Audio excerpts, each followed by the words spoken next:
어렸을 때 이런 생각을 한 적이 있습니다.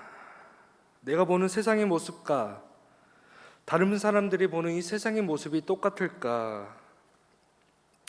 저희 눈으로 보는 이런 세상 속의 이런 색깔이나 모습, 이런 모양들이 과연 다 똑같을까라는 이런 생각을 한 적이 있습니다. 사람마다 이렇게 시각, 보는 관점이 다릅니다. 똑같을 수는 없습니다. 이처럼 우리가 생각하는 믿음이나 신앙에도 저마다 차이가 있습니다. 사람들은 이미 이 유럽 교회가 죽었다고 말합니다. 유럽의 몇몇 교회가 클럽이 되고 사람들은 주일에 교회에도 잘 모이지 않는다며 비판하는 소리를 들은 적이 있습니다. 제가 체코 프라하에 갔을 때 이 베들레헴 교회를 방문한 적이 있습니다. 이 교회는 마르틴 루터보다 100년 먼저 종교개혁의 문을 열었던 얀 후스가 이 설교를 했던 교회였습니다. 제가 이곳 교회에 갔을 때 이미 이곳은 박물관이 되어버렸습니다. 관광지가 되어서 표를 사서 들어갈 수 있는 곳이 되었습니다. 이런 모습에 안타깝게 생각했던 적도 있습니다. 그러나 이러한 생각들이 저의 커다란 착각이고 편견일 수 있겠다고 생각했습니다. 우리나라에 신앙이 들어온 지는, 개신교가 들어온 지는 고작 200년도 채 안 되는 역사를 가지고 있습니다. 그러나 유럽은 380년에 이미 기독교가 로마의 국교가 되었습니다. 기독교는 유럽의 문화가 되었고 사람들의 그 삶에 녹아 있습니다. 저희 고모님께서 독일에 살고 계시는데 교회도 다니시지 않은데 오히려 교회 절기를 다 알고 계십니다. 어쩌면 오히려 우리보다도 더 그 사람들은 그리스도인답게 살아갈 수 있을 거라 생각됩니다. 이러한 생각들이 우리의 편견일 수 있습니다. 오늘 본문을 보면 예수님께서는 두로와 시돈 지방으로 가셨습니다. 두로와 시돈은 대표적인 이방 지역입니다. 두로와 시돈은 지중해 연안에 있는 무역과 상업으로 유명한 해안 도시입니다. 구약 시대에는 페니키아 문명을 일궈냈던 중심지였습니다. 페니키아는 그리스 사람들이 부르던 이름인데 이곳에서 나는 조개 껍질에서 값비싼 자줏빛 염료가 생산되었기 때문에 붉은 염료를 파는 상인이라는 뜻으로 페니키아라고 불렀습니다. 이렇게 두로와 시돈은 교육이 활발하게 이루어졌고 문화가 발달되어 많은 부귀와 영화를 누렸던 이방 도시였습니다. 그리고 이 두로와 시돈 하면 떠오르는 구약의 인물이 있습니다. 바로 이세벨입니다. 그녀는 시돈왕 엣바알의 딸이었습니다. 바알과 함께한 자라는 그 이름답게 이 엣바알은 바알을 숭배하였습니다. 시돈의 공주 이세벨이 아합의 왕비가 되어 북이스라엘은 바알 숭배에 빠졌습니다. 아합은 이세벨 때문에 바알 숭배자가 되었고 바알 제단을 쌓았습니다. 그리고 이 바알 숭배를 국교로 하였습니다. 이세벨은 이스라엘의 바알 숭배를 더 적극적으로 끌어들이기 위해 하나님의 예언자들을 죽이며 박해하였습니다. 이 밖에도 그녀는 많은 악행을 저질렀습니다. 이처럼 두로와 시돈은 이방 지역과 악한 도시의 대명사입니다. 마태복음 11장 21절에서 22절의 말씀입니다. 우리 함께 읽어보겠습니다. 화 있을 저 고라시나 있을 저 벳세다야, 너에게 행한 모든 권능을 두로와 시돈에게 행하였더라면 그들이 벌써 베옷을 입고 제에 앉아 회개하였느니라. 너희에게 이르노니 심판날에 두로와 시돈이 너희에게 쉬우리라. 아멘. 예수님께서는 능력을 많이 베풀었지만 회개하지 않는 고라신과 벳스다를 부르면서 탄식하시면서 심판날에 이 두로와 시돈이 견디기 더 쉬울 것이라 말씀하셨습니다. 이 말씀처럼 두로와 시돈은 소돔처럼 악한 도시였습니다. 그렇다면 오늘 본문에서 예수님께서는 왜 이방 땅에 가셨을까요? 예수님의 삶을 돌아보면 고달픔의 연속입니다. 예수님께서는 이 땅에서 이 낯선 사람으로 유배 생활을 하듯이 사셨습니다. 오늘 이와 같은 본문이 마가복음에도 기록되어 있습니다. 마가복음을 보면 예수님께서 아무도 모르게 한 집으로 들어가셨다고 말합니다. 예수님께서 그 신상의 위협을 느끼고 사람들이 모르는 곳으로 들어가셨는지도 모릅니다. 이 앞장인 마태복음 14장을 보면 세례 요한이 헤로디아의 일로 이제 옥에 갇혔습니다. 그리고 세례 요한이 처형당하였습니다. 세례 요한의 제자들이 이 일을 예수님께 찾아가 전해 주었습니다. 그리고 예수님께서 두로와 시돈으로 떠나기 전에 예수님의 제자들이 떡을 먹을 때에 이 손을 씻지 않은 일로 바리새인과 서기관들과 논쟁하며 충돌한 일이 있습니다. 이런 충돌이 있은 후에 예수님께서 두로와 시돈으로 가셨습니다. 이러한 배경이 예수님을 이방 땅으로 인도하셨습니다.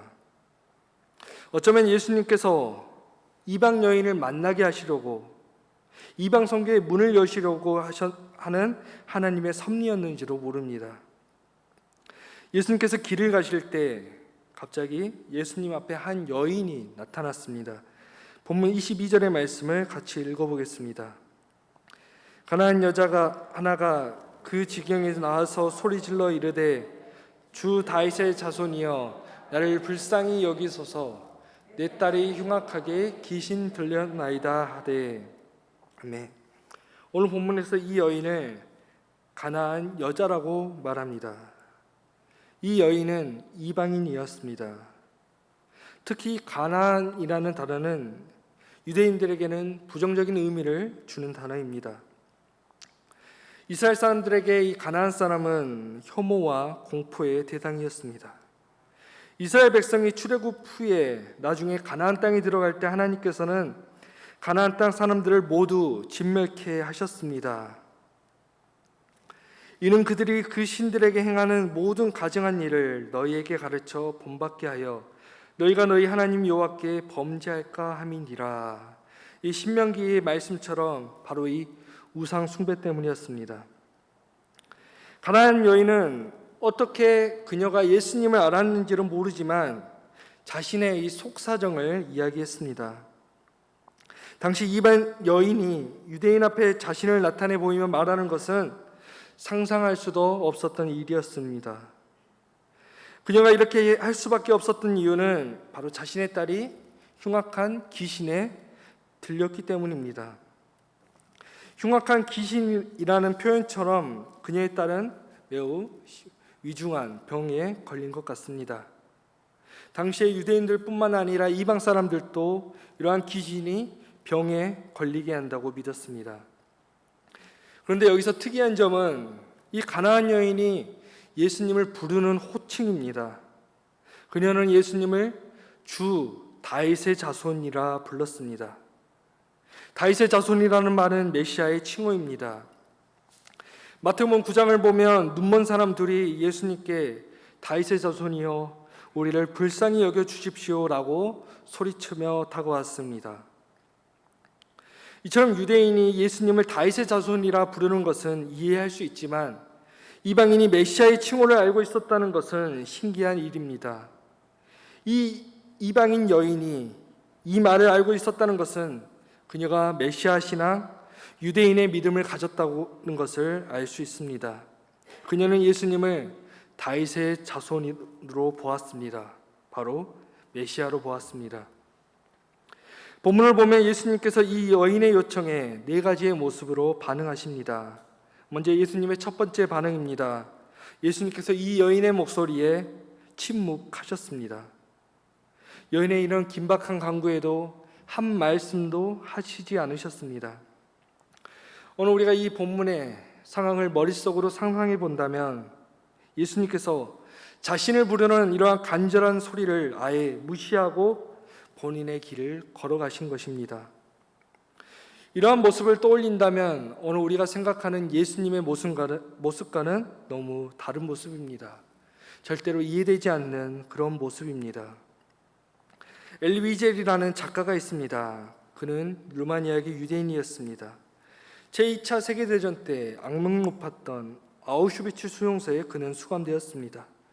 그리고 나중에 전쟁이 끝난 후 그는 수용소에서 겪었던 일을 기록하여 이 밤이라는 제목의 책을 출판하였습니다. 어느 날 수용소 안에서 사람들이 배고픔에 물건을 훔쳤습니다. 수용소 안에 있는 모든 사람들을 모으고 범인을 찾기 시작했습니다. 만약에 범인이 나오지 않으면 여기 있는 사람들 모두를 죽이겠다고 협박하였습니다. 그러자 물건을 훔쳤던 세 사람이 걸어 나왔습니다. 범인은 2명의 어른과 1명의 어린아이였습니다. 결국 이 세 사람은 사람들이 보는 앞에서 처형당하였습니다. 모든 사람들이 이들의 죽음을 목격하였습니다. 처절하게 죽음과 사투를 벌이는 모습을 보고 사람들은 하나님께 기도하였습니다. 그러나 하나님의 그 침묵만을 느꼈다고 말합니다. 이처럼 가나안 여인도 침묵만을 느꼈습니다. 간절한 부르짖음에 예수님은 침묵하셨습니다. 오늘 우리도 주님께 부르짖지만 우리가 이 침묵을 느낄 때가 있습니다. 그러나 자신을 무시하는 예수님을 향하여 그녀는 끝까지 소리쳤습니다. 이것을 보다 못한 제자들이 예수님께 와서 그 여자가 우리 뒤에서 소리를 지르오니 그를 보내소서라고 말합니다. 보내소서라는 말은 그 여인의 청을 들어주소서라는 의미입니다. 아마도 제자들은 이런 상황을 빨리 벗어나고 싶었는지도 모릅니다. 이런 제자들의 요청에 예수님의 두 번째 반응입니다. 본문 24절의 말씀을 같이 읽어보겠습니다. 예수께서 대답하여 이르시되 나는 이스라엘 집에 잃어버린 양 외에는 다른 데로 보내심을 받지 아니하였노라 하시니, 이런 예수님의 말씀을 보면 예수님께서는 이스라엘을 위해 보내심을 받았다는 말씀입니다. 그래서 이방 여인을 도와주지 않으시겠다는 것입니다. 그러나 이미 이전에 예수님께서는 이방인을 고쳐주신 사건도 있습니다. 이러한 예수님의 모습은 모순적입니다. 그러나 여인은 포기하지 않았습니다. 예수님께 절하며 주여 저를 도우소서 더 간절하게 외쳤습니다. 이러한 여인의 외침에 예수님의 세 번째 반응입니다. 본문 26절의 말씀을 같이 읽어보겠습니다. 대답하여 이르시되 자녀의 떡을 취하여 개들에게 던짐이 마땅하지 아니하리라. 아멘. 이러한 예수님의 말씀은 너무나 실망스러운 말씀입니다. 차별적이고 모욕적인 말입니다. 보통 사람이었다면 이런 모욕을 들었다면 욕을 하고 바로 그 자리를 떠나버렸을 것입니다. 이런 예수님의 표현을 보면 이스라엘 사람은 자녀이고 이방인은 개로 취급을 한다는 것입니다. 개라는 동물은 우리 전통 문화에서는 우리에게는 가장 친숙한 동물이고 충성스러운 동물입니다. 술에 취한 주인이 불이 난 줄 모르고 잠들어 있을 때 주인을 구하기 위해 몸에 물을 붙여서 불을 끈 그 오숙의 이야기도 있습니다. 그러나 우리의 문화와는 달리 성경에서는 이 개에 대한 많은 혐오감이 있습니다. 개는 더러움과 가난을 상징합니다. 그래서 유대인은 일반적으로 이방인을 개로 취급하였습니다. 그리고 한때 같은 민족이었던 사마리아인까지 이렇게 개 취급하였습니다. 이런 데에는 또한 역사적인 배경이 있습니다. 통일왕국 이스라엘은 솔로몬 왕 이후에 사마리아는 북왕국, 남유다로 이렇게 나뉘게 되었습니다. 위에 북이스라엘은 멸망을 합니다. 아시리아는 이 사마리아의 식민지 정책으로 하나의 혼인 정책을 펼쳤습니다. 그래서 유대인들이 사마리아의 지역을 이방인이라, 그 사람들을 이방인 사람이라 이렇게 불렀습니다. 왜냐하면 자신들의 그 순수한 혈통을 지키지 못했다는 것입니다. 그래서 이러한 사람들을 개라고 불렀습니다. 당시 유대인의 선민의식에 의해 이방인은 유대인보다 못한 존재, 하나님의 관심을 받을 수 없는 존재였습니다. 이렇게 선민의식에 사로잡힌 유대인들이 이방 사람들을 이렇게 생각한다고 쳐도 예수님께서 이런 말을 사용하시는지는 절대로 이해할 수 없습니다. 어쩌면 지금까지 예수님의 이러한 태도가 여인의 그 다음 말을 이끌어내기 위한 하나의 시험이었는지로 모릅니다. 본문 27절의 말씀을 같이 읽어보겠습니다. 여자가 이르되 주여 올소이다마는 개를 또 제 주인의 상에서 떨어지는 부스러기를 먹나이다 하니. 아멘. 가나안 여인의 이러한 대답이 비굴하게 들릴 수도 있습니다. 주님, 저는 유대인들이 말하는 개입니다. 그래도 집에서 기르는 개도 한 가족이지 않습니까? 유대인이 받을 그 구원의 그 부스러기라도 먹을 수 있지 않겠습니까? 바로 이 여인의 비참한 심정을 나타내고 있습니다. 유대인들은 식사할 때 식탁에 떨어진 부스러기를 식탁 아래로 떨어뜨렸습니다. 그러면 그 떨어진 음식을 향해 개들이 몰려와서 주워 먹었습니다. 여인은 자신을 개로 취급하는 예수님께 오히려 자신을 더 낮추었습니다. 그런데 오늘 본문에서 주님, 개를 또 주인의 상에서 떨어지는 부스러기는 얻어먹습니다 라는 대답이 오히려 예수님을 놀라게 했습니다. 여인은 이 모욕적인 말에도 화내지 않고 오히려 그 사실을 담대히 받아들였습니다. 주인이 먹다 흘린 그 부스러기라도 줬습니다. 그녀의 이러한 대답은 신앙의 모범적인 답변이라 할 수 있습니다. 너무나 겸손한 태도였습니다. 자신은 유대인과 함께 할 수 없는 이방인이지만, 예수님과 함께 식탁에 앉을 수 없는 이방인이지만 주님이 흘려주신 그 부스러기라도 저는 만족합니다. 그 부스러기 가지고도 저는 살 수 있습니다. 결국 그녀의 대답에 예수님의 마음을 움직였습니다. 이 여인을 향하여 예수님께서 말씀하십니다. 본문 28절의 말씀을 같이 읽어보겠습니다.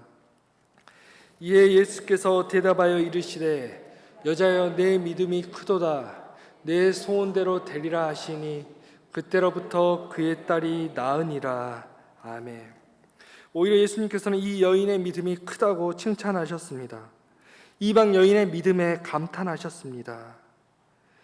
여기서 이 믿음은 신뢰와 겸손을 다 포함하는 것입니다. 그렇다면 가나안 여인의 그 큰 믿음의 근거는 무엇일까요?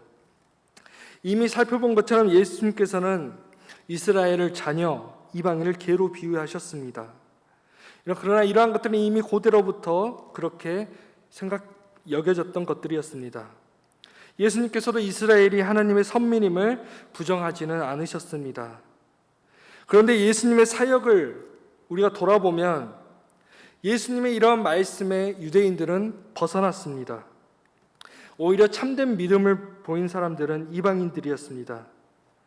누가복음에서 선한 사마리아인의 비유를 살펴보더라도 유대인들이 인정하지 않았던 민족이 오히려 유대인들보다 더 큰 믿음을 보였습니다. 마태복음 8장을 보면 로마 백부장의 이야기가 등장합니다. 예수님께서 가버나움에 들어가셨을 때 로마 백부장이 자신의 중풍병에 걸려 괴로워하는 하인을 고쳐달라고 간구하였습니다. 백부장은 유대인인 예수님께서 이방 사람의 집에 들어가는 것으로 이 곤란을 겪게 되실까봐 걱정되었습니다. 그래서 주여 내 집에 들어오심을 나는 감당하지 못하겠사오니 다만 말씀으로만 하옵소서. 그러면 내 하인이 낫겠사옵나이다 라고 말합니다. 예수님께서 이런 백부장에게 말씀하십니다. 마태복음 8장 10절의 말씀입니다. 우리 함께 읽어보겠습니다. 예수께서 들으시고 놀랍게 여겨 다른 자들에게 이르시되 내가 진실로 너희에게 이르노니 이스라엘 중 아무에게서도 이만한 믿음을 보지 못하였노라. 아멘. 예수님께서는 이 백부장의 마음에 놀라셨습니다. 이 믿음에. 이만한 믿음을 이스라엘 중 아무에게서도 찾을 수 없었기 때문입니다. 유대인은 이방인에 대한 편견에 사로잡혔습니다. 이방인은 절대로 구원받을 수 없다고 착각에 빠졌습니다. 로마의 백부장이나 가나안 여인은 이처럼 유대인이 무시하던 이방인이었습니다. 그러나 오히려 이들의 믿음은 이스라엘 사람들보다 더 컸습니다. 이러한 믿음은 철저하게 자신을 낮추는 겸손이었습니다. 어쩌면 유대인들은 자신들의 욕심에 사로잡혀 예수님의 마음을 몰라주었지만 이들은 예수님의 마음을 알았는지도 모릅니다. 유대인들은 예수님을 거부하였습니다. 예수님께서는 유대인들로부터 배척당하셨습니다. 그러나 유대인들이 경멸하였던 이방인, 이 가나안 여인은 예수님을 주 다윗의 아들로 고백합니다. 이 여인에게 필요했던 것은 다른 어떤 것도 아니고 작은 부스러기였습니다. 주님의 식탁에서 흘리는 그 작은 부스러기였습니다. 바로 주님께서 주시는 구원의 양식이었습니다. 오늘 본문에 등장한 두로와 시도는 유대인들에게는 악하고 편견의 도시였습니다. 이곳에서는 절대로 신앙적인 사람, 믿음 있는 사람이 나올 수 없는 곳이었습니다. 그러나 이 편견의 도시에서 유대인들보다 더 믿음이 크다고 칭찬한 사람이 나왔습니다. 예수님과 가장 가깝고 예수님을 누구보다도 더 잘한다고 자신하던 제자들도 예수님의 그 진정한 마음은 알지 못하였지만 가나안 여인은 예수님의 마음을 알아보았습니다. 예수님께 칭찬받는 이 가나안 여인은 어떠한 일이 있어도 끝까지 포기하지 않는 마음, 믿음, 끝까지 인내하며 낮은 자에게 임하시는 그 하나님의 은혜를 사모하였습니다. 오늘 우리에게 필요한 것은 이 세상의 영광도 아닙니다. 이 세상에서 썩어 없어질 죽음의 양식도 아닙니다. 바로 주님의 식탁에서 흘리는 작은 부스러기라도 감사하는 겸손한 마음, 바로 작은 부스러기의 겸손한 신앙입니다. 가나안 여인의 겸손은 아픈 딸을 살리고자 하는 마음에서 나오는 가식적인 겸손이 아니었습니다. 바로 하나님을 경험하고 이 세상에 소망을 두고 사는 삶이 아니라 오직 주님께 소망을 두는 사람에게서 나오는 겸손이었습니다. 오늘 우리도 하나님의 선민이 아닙니다. 그러나 우리가 겸손히 주님을 따르며 주님을 경험하고 주님을 외칠 때 오늘 주님은 우리를 주님의 식탁에서 떨어지는 부스러기가 아니라 주님의 그 식탁에 앉히실 것입니다. 주님께서 생명의 양식으로 우리를 먹이실 것입니다. 가나안 여인처럼 오직 주님에게만 소망을 들고 겸손히 살아가시는 우리 성도님들이 되시기를 주님의 이름으로 축원합니다. 기도하겠습니다.